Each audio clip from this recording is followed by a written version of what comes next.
Hai, Assalamualaikum dan salam kasih sayang. Saya Kamarul Afiq bin Kamarul Zaman dari Sekolah Kebangsaan Batu Arang selaku pengacara TV PSS anda pada episod kali ini.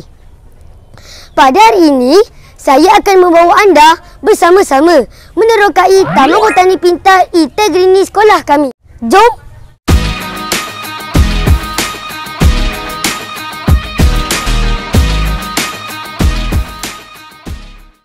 Nak call guru besar lah. Hai cikgu. Hai Kamarul. Wah, handsomenya anak murid cikgu yang ini. Terima kasih cikgu kerana sudi meluangkan masa untuk ditemu ramah. Boleh cikgu jelaskan secara ringkas apa itu Taman Botani Pintar Itegrini?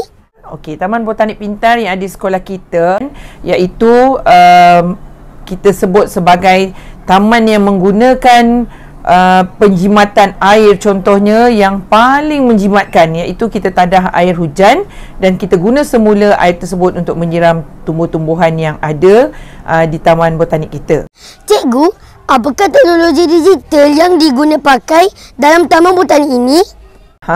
Kamu jangan tak tahu, kita ada program Itegrini di mana semua maklumat herba-herba yang berada dalam taman botanik kita ini telah ada di dalam satu QR code sahaja dan kamu boleh terukai semua jenis tumbuhan yang ada di taman botanik kita ini, yang mana kita boleh mendapatkan maklumat serta info berkaitan dengan khasiat, jenis dan bagaimana cara menggunakannya.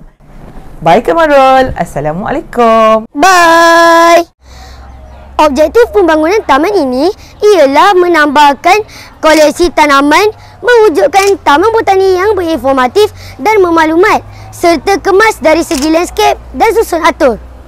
Selain itu, taman botani ini merupakan tempat untuk murid belajar secara santai. Dan juga, taman botani ini dibina untuk memupuk sikap kecintaan kepada alam semula jadi. Pada tahun 2024, sekolah kami telah menyahut cabaran untuk memasuki pertandingan projek Taman Botani Pintar Angkat.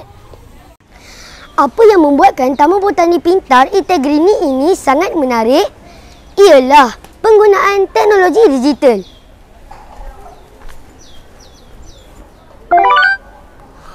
Ya, teknologi digital inilah yang menjadikan Taman Botani kami sangat mudah diakses untuk mendapatkan maklumat serta info yang diperlukan.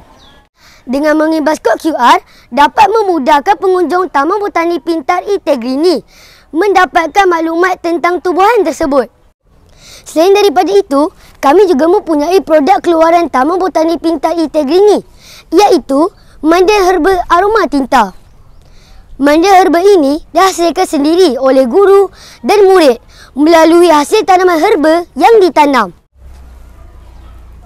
Cara penggunaan manda herba aroma tinta ini dilekatkan di bahagian luar bungkusan dengan kod QR untuk maklumat yang lebih lanjut.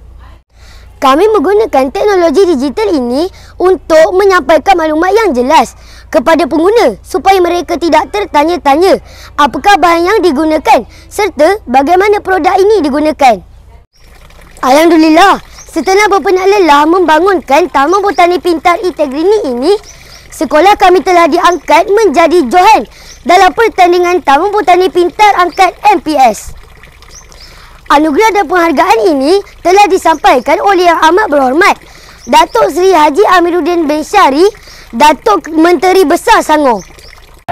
Jompan bagi projek Taman Botani Pintar Angkat terbaik bakal membawa hadiah wang tunai berjumlah RM4,000 Malaysia diberikan kepada Sekolah Kebangsaan Batu Arang.